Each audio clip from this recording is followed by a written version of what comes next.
Wouldn't it be wonderful if we could teach the gullible to never be so comfortable with lies they eat like comfort food? To disregard the bogus claims and pseudoscientific claims. Can you imagine just how much indeed the world would change? No more political predators playing on the populace with ilkas and plots to shift and kill metropolis.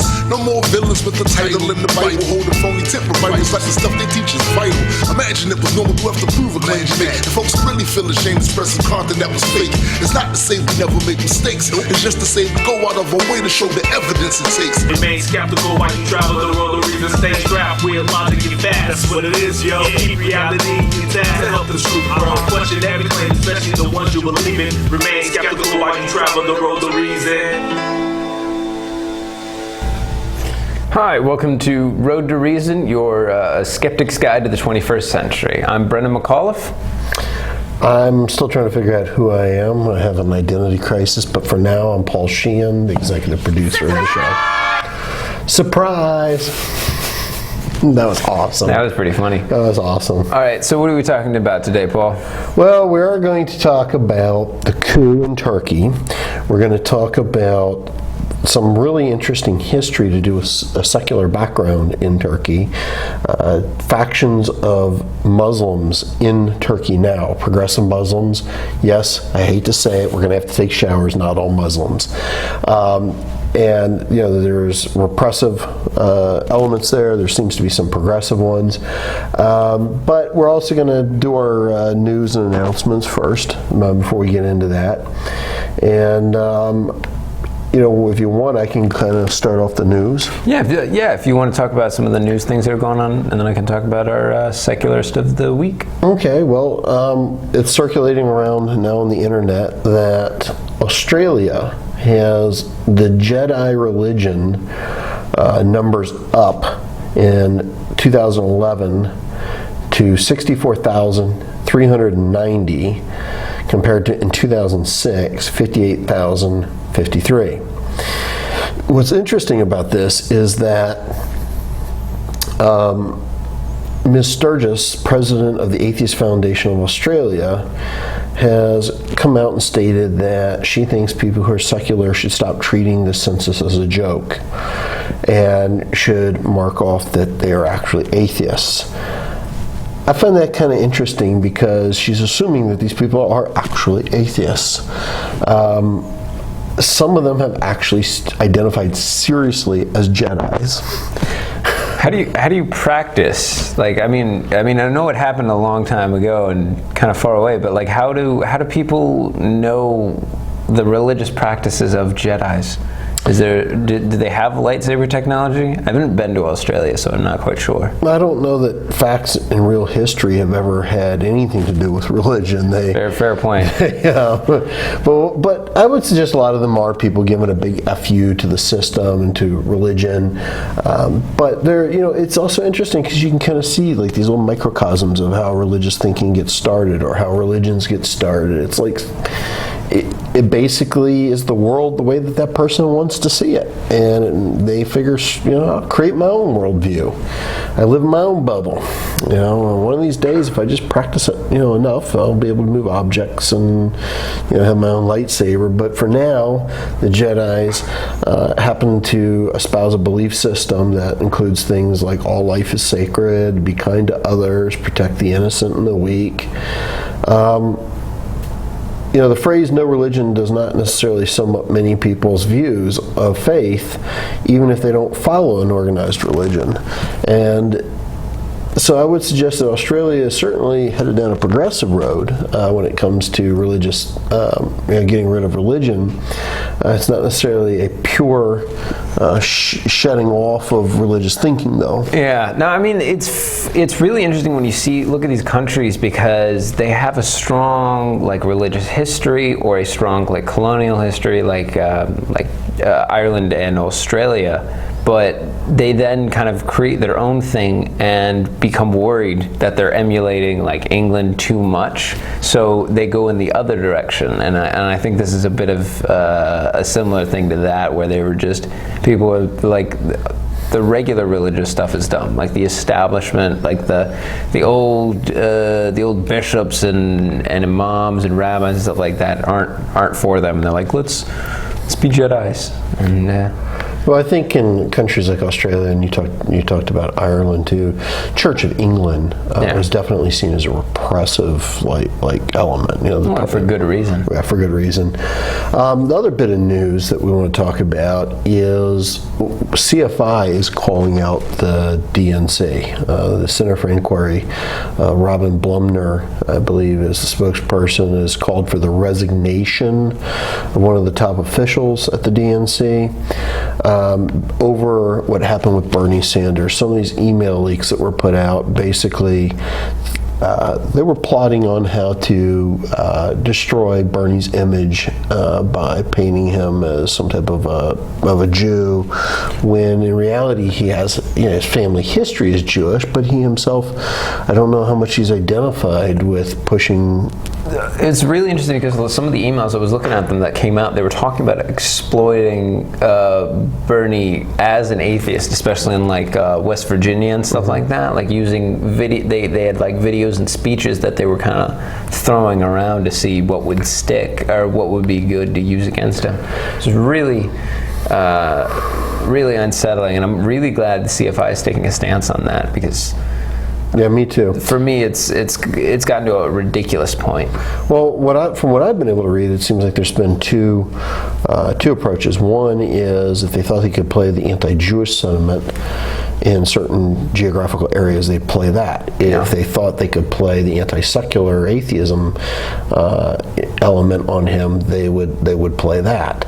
And really, it wasn't about taking a stance one way or the other, whether you're against secularism or whether you're against Jews. It was, how can we tarnish Bernie Sanders and play the religious card where it's expedient for the DNC to do it. And I agree. I think the CFI has done something that I don't think that is appreciated by a lot of the so-called progressive liberal left in this country, because they say, well, if you're attacking the DNC, you're attacking Hillary, and if you're attacking Hillary, you're supporting Trump. And CFI is saying, no, we're doing the right thing. We're calling people out for behavior that shouldn't have been engaged in, and you don't get a pass with this lesser of two evils thing. And I thought that, I do agree with you. I think that was pretty courageous of them. So I just wanted to say that. All right, so our secularist of the week is very integral to today's discussion about the current state of Turkey. His name is Mustafa Kemal, and then he had the title of Ataturk. The title was bestowed upon him in 1938, and it means father of all Turks. And after he was given the title, the legal sort of branch of their government said that no one else can have that title after that. So this man, Mustafa, was born in He died in 38. He died in 38, sir. He was born in 1881. 81, that's right. And he was a military commander, and he fought in World War I. And after the fall of the Ottoman Empire at the end of World War I, he began and started the Turkish independence movement. And he actually fought off Allied troops who were kind of attempting to establish their own kind of government in there. And luckily he was able to kind of fend them off. And he established the presidency of Turkey. He created free public schooling, raised up the equality of women. He had more of a say in politics, more of a say in the public sphere. And he also lowered taxes on low-income individuals. He's a very, very smart man, very, very courageous man.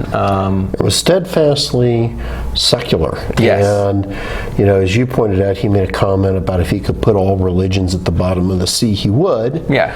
And, of course, I joke, well, then Poseidon would just indoctrinate them. Yeah. But one of the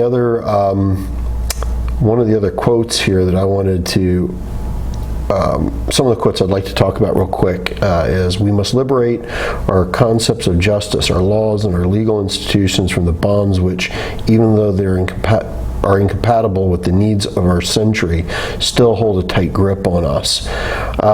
And he had a statement on the Muslims here, and I'm trying to find it, but I will let you talk a little more while I try to locate that. Yeah, and the guy was unquavering and kind of incorruptible. He had a very strong stance on things, and he took it, and he really tried to bring up the Turkish people.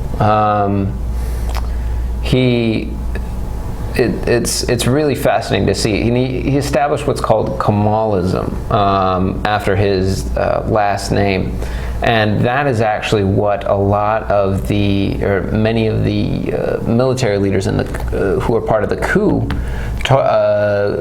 kind of were identified as. Now, because of the coup, they somehow all mysteriously disappeared, and so we don't quite know exactly what their stance was, but we can kind of piece it together by what they left behind, if anything can be found. I'll take a moment to talk a little bit about some statements he made regarding women and men. To the women, win for us the battle of education, and you will do yet more for your country than we have been able to do. It is to you that I appeal. To the men, if henceforth the women do not share in the social life of the nation, we shall never attain to our full development. We shall remain backward, incapable of treating on equal terms with the civilization of the West. So this is a man who was very clearly trying to move his country forward. He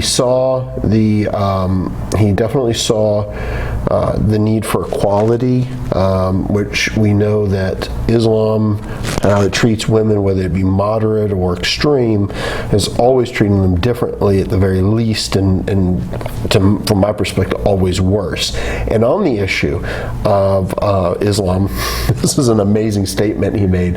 The religion of Islam will be elevated if it will cease to be a political instrument, as it had been the case in the past. He definitely did not like Islam. He was not a fan, because he saw a lot of it as it's an impediment. Block to progress. He was saying he's a huge advocate for science and education, especially with women. He talked about, one of his quotes was, humanity is made up of men and women, and when you have one of the two suppressed, you cannot improve the rest, the entirety of humanity. Yeah. And definitely a great man. Well, before we go to break, I just want to remind our viewers that Road to Reason is asking you to visit our Facebook page and give us a like. And make sure you share our videos on your social media. Make sure you talk about us. Like our YouTube videos. And we want to hear from you. Please comment in the comment sections. We do not censor comments in the comment sections unless they're just hateful, nasty, and serve no actual purpose of promoting dialogue, such as you suck and die. But short of that, we allow diverse points of view in there, and we would like to engage you. So check us out, talk to us, share us, promote us. And with that, I think it's about time we go to our break. Sounds good. Surprise!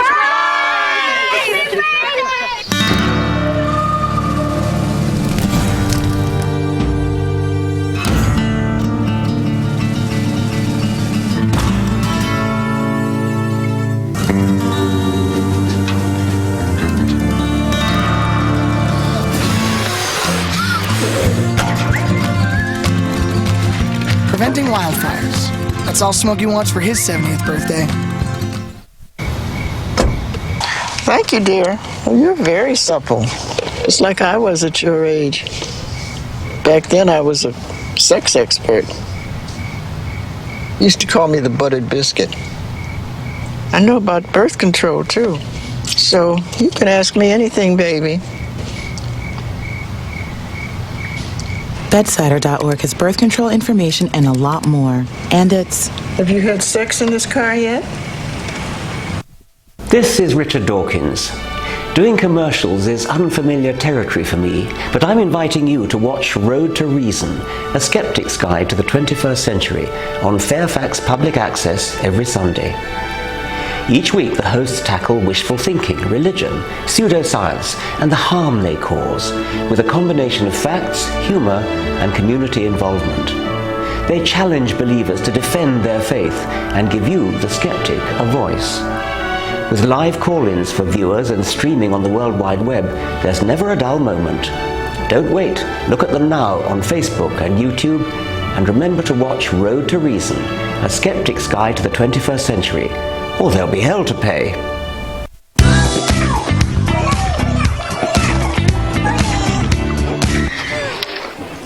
Looks like it's done.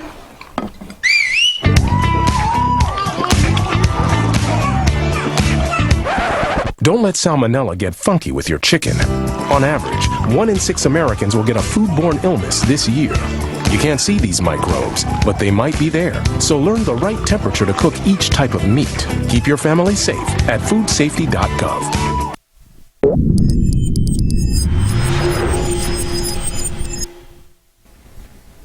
A critical thinker is in a frame of mind of always questioning everything, including things they don't necessarily want to question.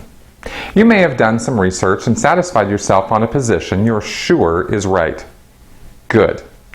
Now, after a month or two of that, go look at some research that opposes your point of view or challenges the position you've taken.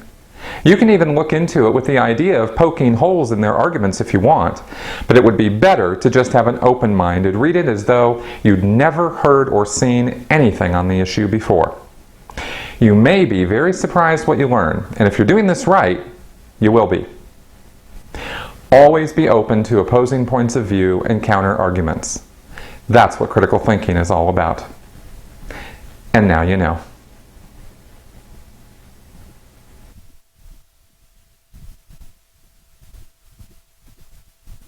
All right, welcome back. Welcome back. So we're going to be talking about the coup in Turkey, about the players that are behind what's going on with the coup, and why does the secular community actually need to be involved in this? Why is this important? Is there really something secular about this? Is there something really religious about this?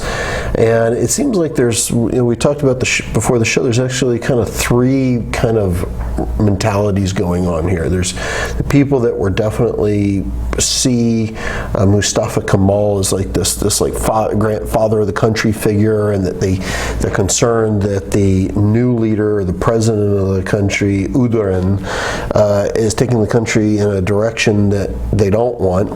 And then there are the followers of Fethullah Gulen, I guess is how you say his name, Gulen. Yeah. And he is this kind of odd in the middle character. He is a Muslim, but he also supports dialogue. He supports atheists and skeptics and people like that in society. He supports science and things of that nature. And he's been accused by Öcalan of actually causing the coup with U.S. backing him. And there seems to be an absolute denial from all parties that has actually happened. Yeah, it's really, it's a light topic today. Like, we're trying to keep it nice and fun. But the way Erdogan, or how was it, Erdogan? Erdogan. I mean, I don't. That's how it's pronounced. ER-DO-IN is a phonetic pronunciation. I don't necessarily respect the guy enough to pay attention to this pronunciation of his name. But like, there's been a lot of reports, especially coming out of Amnesty International, of torture, of the rape of the prisoners, the withholding of food, water, and medical attention. It's absolutely horrendous, the reports that are coming out about this. And even before this guy has not been known as a nice human being. He was recently involved in a altercation with Germany, in which the German there's a German comedian, his last name Bormann, create a fake fun poem, like kind of like a limerick, but not the same style. and insulted the Turkish president, and he did not take too kindly to it, and so he tried to get the man arrested for it. And there was a bit of an backlash in small part in Europe, and there was even like a limerick contest to see who could come up with the worst limerick to talk about Erdogan. Erdogan. I have to admit it's difficult to pronounce because I've never actually pronounced that name before. Yeah, and it's interesting. People don't seem to stay consistent with the pronunciation, so I'm still got to figure it all out. We all need to get educated on this. But the fun thing about that limerick contest, the winner was a guy named Boris Johnson, who was the former mayor of London, and that pissed some people off. But back to Turkey. The coup seems to be was blamed initially on Kemalists, so followers of that guy Mustafa Kemal. And however, it's getting a little sketchy, shady about exactly who these people are, because they're being detained and just thrown into dark corners. Well, one thing that does seem to be clear is that they're not ISIS. They're not like this extreme Muslim reactionary element. And people do need to be careful, because what could happen is, because Gulen, the person that Erdogan is accusing of orchestrating the coup, he is Muslim. So the way that a lot of Americans, and one of the things I'm concerned with the secular community, is they're going to just jump to and say, hey, this is like, oh, they're Muslims, they must be bad guys. Yeah. They tried to do a coup, they must be ISIS. Well, the reality is that they're fairly progressive people. And, I don't certainly share the religious beliefs, but when you look at like supporting science, arts, things of this nature, what it sounds to me like, and people have to remember that Turkey is the last place that a Khalifa existed. In fact, the gentleman we were just talking about, Mustafa, is the one that actually got rid of it. Interesting. And Turkey is it's the superpower of the region, essentially. It is a military might. It's not one that the United States, I think, could get into a conflict with and hold that region. So what I'm suggesting is that people need to understand this is not something that they can just sweep off the table, because these people call themselves, in some cases, Muslims. What I'm seeing is probably a broader coalition. You got progressive Muslims, you have people that would identify with Mustafa, secularists, and all these groups are like, this guy is bad news, we got to get rid of him. It would remind me of saying, like, we have separation of church and state in the United States, but if we had a tyrannical leader, I think there's Christians, secularists would come together and say, hey, whoever this tyrant is has got to go. And what I find really interesting is the U.S. press is just really quiet on who the players are. Yeah, and it's really interesting to see exactly what's coming out, because it's not necessarily just the media being purposefully vague about things. It also seems to be Turkish restraint, and it seems to be the chains put on the media and what's coming out to the wider world seems to be very regulated and not exactly. Maybe not what's actually going on. It very well may be truthful what's coming out, but we have no idea, because such restrictions were placed on what the press can say, who's allowed to leave. There were about 10,000 people captured after the coup. I'm not sure if any of them have been released, but there are some pretty bad videos of what's been going on in these detention centers. Yeah, there's a lot. There's actual documented human rights abuses that people can see. Yeah. They're being kept in stables because they ran out of detention centers. They grabbed so many. Yeah, they're doing gymnasiums and coliseum kind of situations, like stadiums and stuff like that. It's absolutely horrendous. And he's sweeping judges that he doesn't like. There's thousands of judges judges in the country that have been removed. There's teachers. There's journalists. There's scientists. There's scientists. People that are, So, and one of the interesting things is that he actually seems to have, now, to what degree, I don't know, but he actually seems to have some ties to radical Islamic fundamentalists. And the U.S. says, well, we respect him because he's the democratic leader of the country. And I'm like... that stopped us before. Yeah, exactly. Thank you. But here's kind of some of my opening summation of how I see the situation. The U.S. is basically backed a dictator who's autocratic, though technically he's been democratically elected. And a president...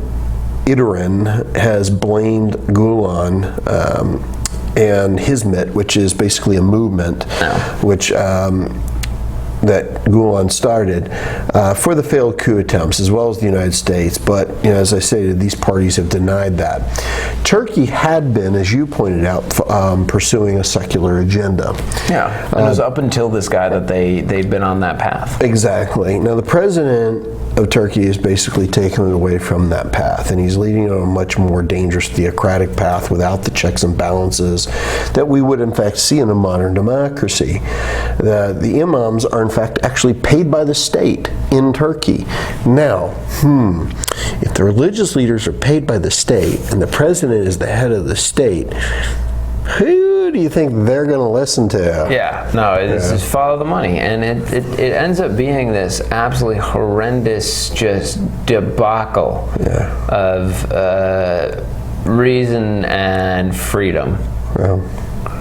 Well, Gulen's followers, as I stated, are devout Muslims, but they are insistent on things like education and the sciences, democracy, interfaith dialogue is a very big part of their belief system, and so it's really kind of an identity crisis that Turkey is going through, and I'll tell you why I think it's an identity crisis.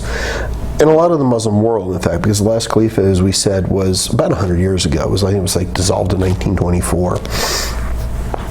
So that's kind of like their version of the Pope.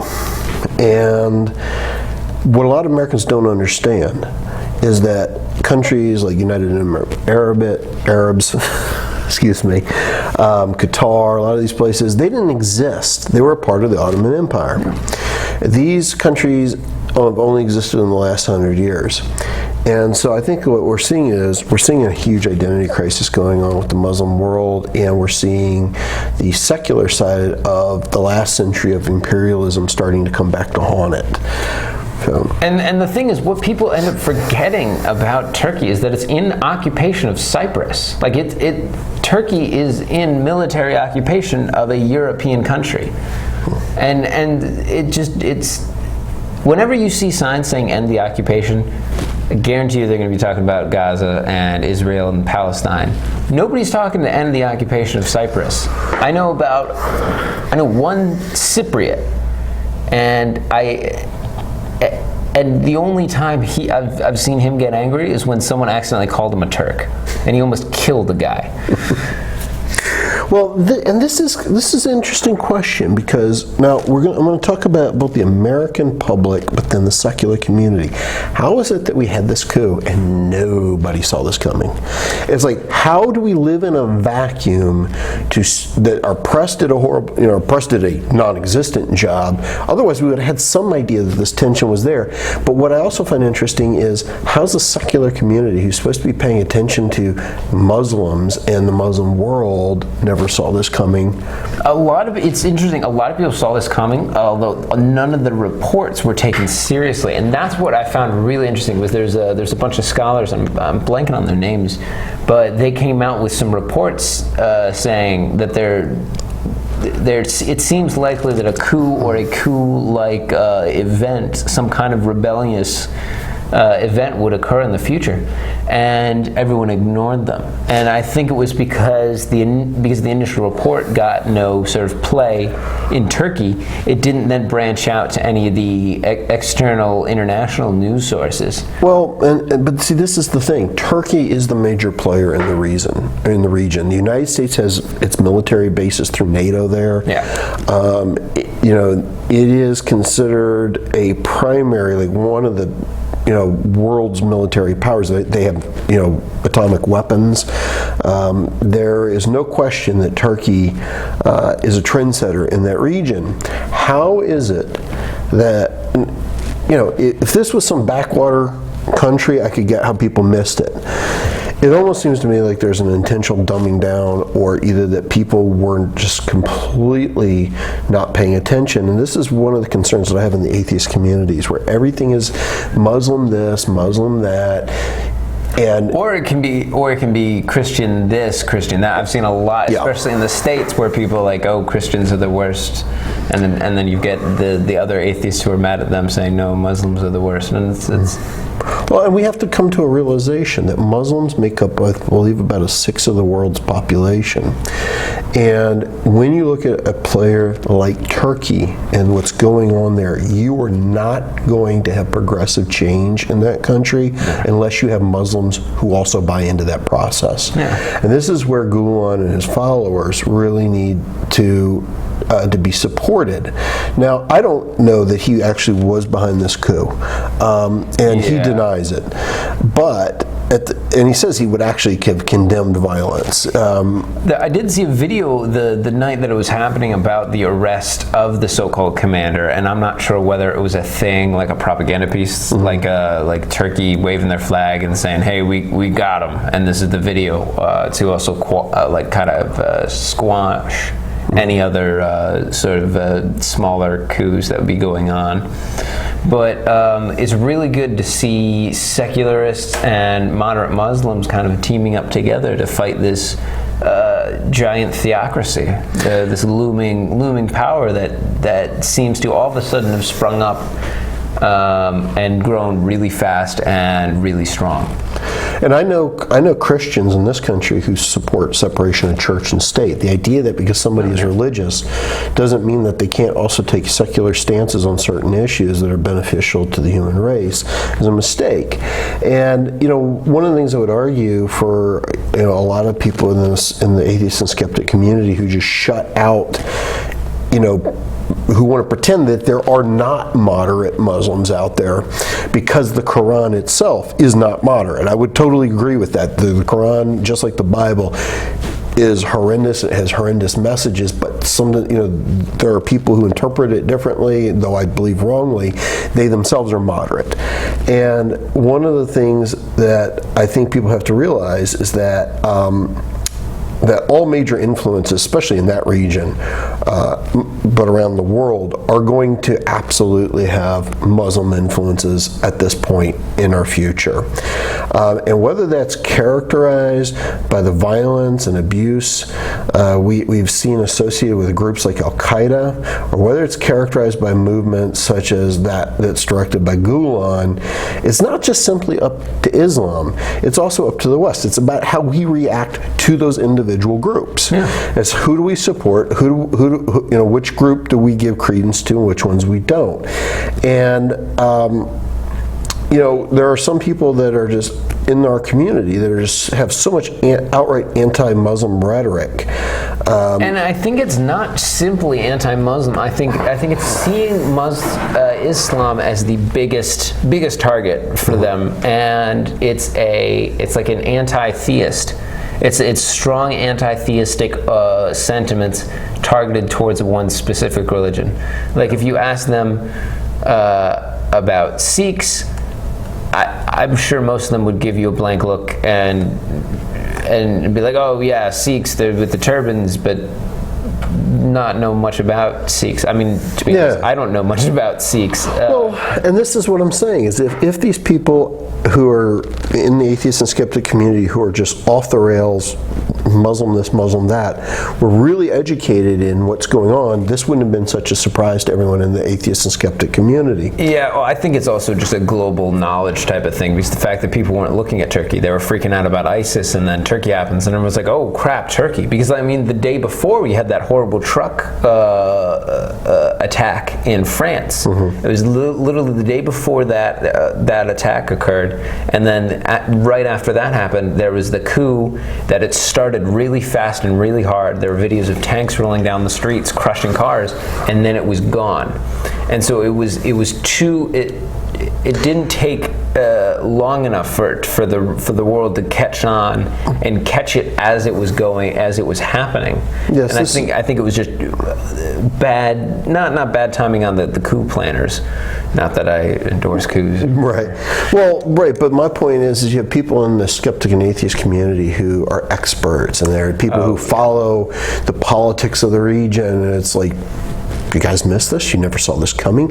Because their eyes were focused solely on, ISIS, solely on people driving trucks into crowds and denouncing that they couldn't also see what was going on in the bigger picture, because the reality is this stuff had been brewing in Turkey for a while, and I think that it's one of those things where if in fact the dialogue had been there with moderate Muslims to listen to their concerns, I think we would all not have been as broad-sided by this. And I think this is one of those things where I've talked before about U.S. foreign policy, and there's some people that would go, oh, you're just going to blame the U.S. for everything. It's like, well, the United States was assassinating leaders in these regions for decades. We've been overthrowing governments. We used to support Osama bin Laden's and Saddam Hussein's and all these people.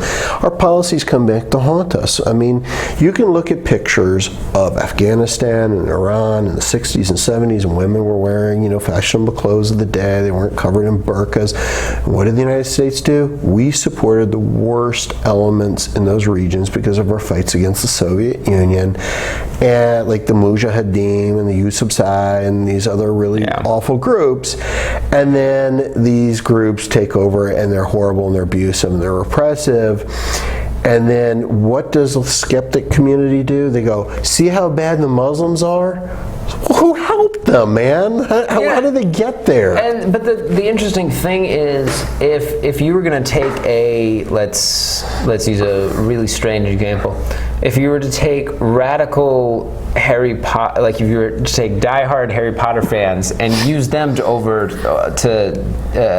it was them in the Mujahideen instead of Muslims, would you then have this radical cell of Harry Potter fans? Is it necessarily not Islam? It's the fact that it was, no matter what action, if you are willing to take direct action in an area, you're obviously going to have repercussions.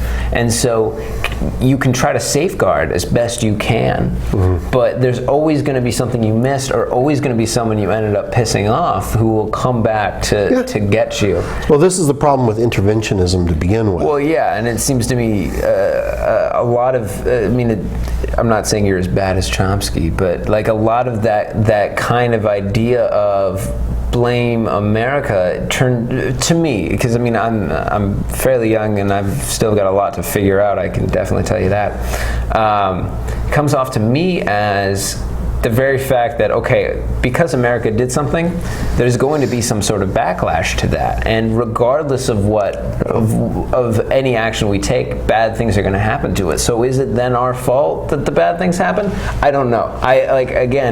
This is something I'm kind of recently my analogy is that you don't tell a rapist to go back into a woman's home and fix things with the woman that he raped. But our foreign policies are not designed. They're not designed to help the people of these regions. They aren't. The United States says, well, we went into Iraq to help the poor Iraqis, when for decades that they have been murdering and butchering these people, and at the same time, they say we're not there for the oil. then why are you taking 50 million barrels of oil out of that country every single day if you're not there for the oil? In fact, I would, this is where I totally support Chomsky, because Chomsky is a historian, and amongst other things. But like in 1958, okay, the fact is Iraq sovereignized its own oil. Now, what a lot of people don't understand is that in the Middle East, of the countries that have oil, one of two things happens. Either the country owns the oil in its ground, or it owns the rights to mine the oil. Now, when they own one, they don't own the other. Companies like British Petroleum, there's Standard Oil, they own the rights to the other. Iraq was the first country in 1958 that said, we're going to do both. It's our oil, it's in our grounds, we will do what we want with it. And the United States threatened to invade Iraq over this. So Iraq went to the Soviet Union, and it sought out the Soviet Union's help. It said, we don't want to get invaded. So the Soviet Union backed Iraq at the time. And what happens the very year that the U.S. overthrows Saddam Hussein? Well, what happens is, who for a while was their ally against Iran because it was a matter of convenience, is the U.S. goes in and they actually get the rights to mine the oil. Now, the people of Iraq see this. Quick question for you. So when you're saying, so you're jumping back from the Iraq during the Cold War to present day Iraq, and I'm just trying to. Well, what I'm saying is that I am, because they're not separable. Okay. The people of that region have seen U.S. intervention, being responsible for death and destruction for nearly the better half of a century. And what I'm saying is there comes a point where, we talked a little bit in the pre-show, like Vietnam is a great example for me. A lot of the Vietnamese in the North, I actually had a great deal of respect for early on in the war. What happened is, through the United States assassination programs, they killed off a lot of the intellectuals, and what happens is this vacuum starts to fill in. The doctors are dead, the lawyers are dead, the artists are dead, and because the U.S. supports getting rid of these people because they don't support the U.S. position. And what comes in place? Angry, bitter people who want revenge. And I hate to say, well, I don't hate to say it, it's a fact. Religion feeds that kind of behavior because you don't require history. It takes a lifetime to build an intellectual, and it takes generations to build a system that supports intellectualism. It takes just a generation of war to wipe that all out. And it does not surprise me that when they capture ISIS fighters running around, that these guys are some of the most ignorant idiots that you could imagine, but because their local imam has told them to go out and fight, it does not shock me. Well, that was actually the problem with ISIS, because that guy, the famous guy Jihadi John, he was a well-educated, went to a private British school, and was excelling. He was born into an upper-middle-class family, and he was very well off. And so it's really fascinating to see how widespread and how, so to speak, diverse ISIS recruiting is the fact that it's the guys running around in the middle of the desert only able to recite the Quran, but then you've got people like Jihadi John, who has a degree in computer science. Well, and to me these are different animals, though. Historically speaking, regardless of whether it's religious or purely political, middle-class people are very much in the forefronts of any so-called revolution or fight. They see injustices, they have enough education, they want to apply that education to an injustice. And this is where I think a lot of Muslims, Western Muslims, like people like Jihadi John, get it wrong, which is they say, well, the United States is bad, therefore ISIS must be good. And that doesn't register with them that they both can be absolute crap. And you don't have to support one side because you see the other side as being wrong. You can actually take a stance and I'm not supporting either of you. And unfortunately, though, we see a lot of middle class, because you very rarely, I can't think of poor Western, like point to me someone who was like from a poor family where everybody's working at McDonald's, you know, and there's no cultural ties to the Muslim world where somebody became radicalized. It's almost always like these people come from middle class backgrounds, and it's because because they have enough education to go, there's something horribly wrong with what my government's doing. No, but and the interesting thing is, why then join a religious movement instead of joining a political movement? Like, why not join, like, to go back to Turkey, why not join PKK? Because some people don't see a difference.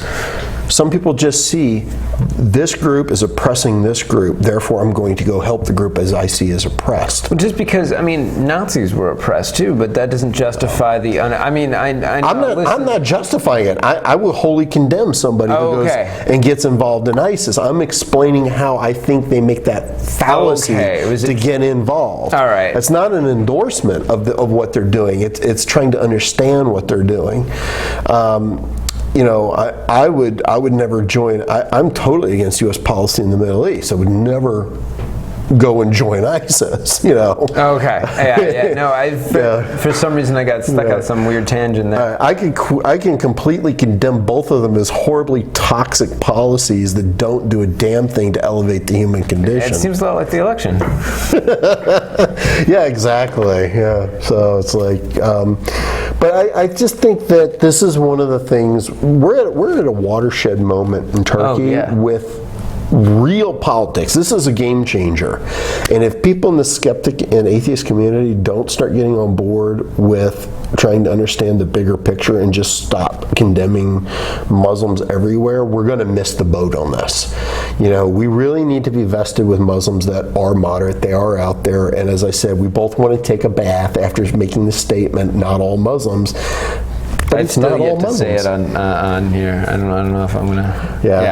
I'll do it for you. You did it twice, so I'll say it for you. Not all Muslims, but the reality is that when I read stuff like this guy Gulen has been writing, it's like, okay, dude, you know, it's like I could say I'm not afraid of sitting down and having a conversation with him and going, dude, you need to get rid of your baloney religious beliefs, and we'd be rock solid. Oh yeah, because I don't think the guy would try to kill me. Exactly. I mean, we make jokes about the whole not all Muslim things, but I mean, it's true. Like the fact is, like, you can be like, okay, guys, let's chill on the whole the Quran thing, but like, yeah, let's go science, right? Like, let's like you like that, I like that. Let's do that, and you can say, like, I don't know about the whole headscarf thing, and we can talk about that later. Yeah, like we can totally broach, especially if you put the moderates in power, you get to this point where you can say, as long as they're truly moderate, and you can go up to them and say, like, hey, like,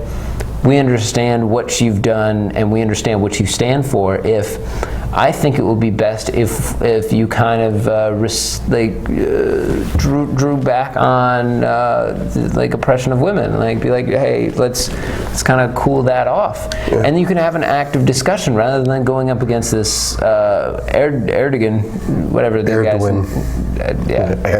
Erdogan. Yeah, exactly. Instead of coming at him, and you're likely to be found in a prison and then not seen again. Well, this is interesting because if the U.S. follows policy, if they follow what they've done, they will support Erdogan, this repressive dictator. We already did. Obama said that he didn't support the coup and supported Erdogan, whatever. And you don't have to publicly, like, if I were a president, I would say, listen, I don't support coups as a way to handle things, but this guy's a bad news.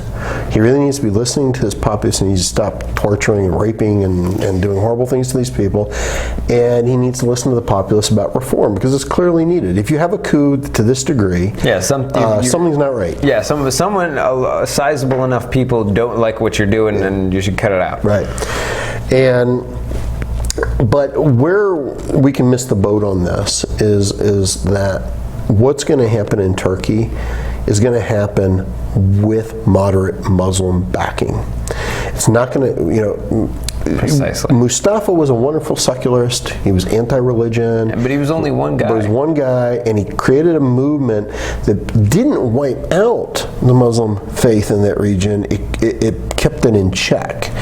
And because, again, remember, I think it was like from the 1500s to 1924, that's where the Khalifa and he resided. He stepped into power in I believe 1923, and and his legacy had continued up until this new guy. Yeah. And to me, I think this coup is a bit of a wake-up call for the president of Turkey. Not saying his name again. You're not trying. Yeah, no, I don't really care. Right. I don't. Well, but if the U.S. backs him, and it continues to back him, what it's going to be backing is a ruthless dictator the people are going to hate. And there's several possibilities here. One, there seems to be that he is possibly has some ties to repressive Muslim elements, really bad ones. Yeah. He will then seek out their help if the U.S. turns against him. On the other hand, if the U.S. does nothing, the populace there will see the U.S. as being complicit, and they themselves could turn on and go to ISIS or whoever they feel if in fact Gulen supporters can't wrestle control. They themselves could turn to extreme elements to get rid of this extreme element. And this is where I have to ask people, how much research have you done into U.S. policy in Turkey? How is it that ISIS and the elements there have been able to get so much power? One of the things we talked about before the show was the fact that ISIS has been funneling oil to Turkey through Syria. Now, the United States knew this. This is also interesting. Russia did a fantastic job of proving this with satellite photography, with drones. That was brilliant. Seeing those pictures of those trucks, like it was, it's irrefutable. Right. So what does the United States do? They do absolutely nothing. They don't put pressure on Turkey to stop it. And so the Russians go in and they hit these ISIS convoys, and the U.S. condemns Russia. And it's really, who incidentally hacked the DNC emails. Whatever. No, because the thing that really intrigues me is that this game and these players are. None of them are wholly good and none of them are wholly bad, and so you then have to get you almost always ultimately arrive at the decision of you're damned if you do, damned if you don't, and you get stuck in these bad positions with the U.S. backing or the U.S. backing or deciding not to back Turkey. Yeah. And what the U.S. does there with Turkey has nothing to do with human rights. No, it has to do with geography. It has to do with geography and U.S. interests. Yeah. And, one of the interesting things is that all the major parties, including the PKK, have condemned the coup, except one party, which is the Communist Party. They actually backed the coup. And it's because they're a wholly secular organization. Whether you agree with communism or not, they still got that going for them. So, it's like, so this is one of those things where that's interesting. Who has condemned the coup? Who has supported the coup? And how people condemn it. That's always my the most interesting facet of any of these major events is to see these groups reacting to it within the community in which it affects. Mm-hmm. And so which are the most important factors. Yeah, and I mean looking at the Communist Party within it, within Turkey, and then looking at the Kemalist Party, to see what exactly is going on. If they have any more members left that can see the sun, and it turns into this really, really fascinating but really compelling event in which you have to say, like, listen, things need to be done. We need to do things. Like talking about it very, very good. Bringing attention to it, very, very good. But at the end of the day, things still need to be put in their, need to make sure that people don't continue to die and be killed and raped and tortured because of the ravings of a madman. Yeah, or this, that they were on the wrong side or losing side of a conflict. I mean, I don't care, even if it's someone who's ISIS, the idea that once you capture them that you can just do anything you want to them is wrong, and it's anti-humanist to me. And it's immoral. It's immoral, and it's also counterproductive because their friends and family will just see it as a confirmation that you really are the evildoer that they need to fight.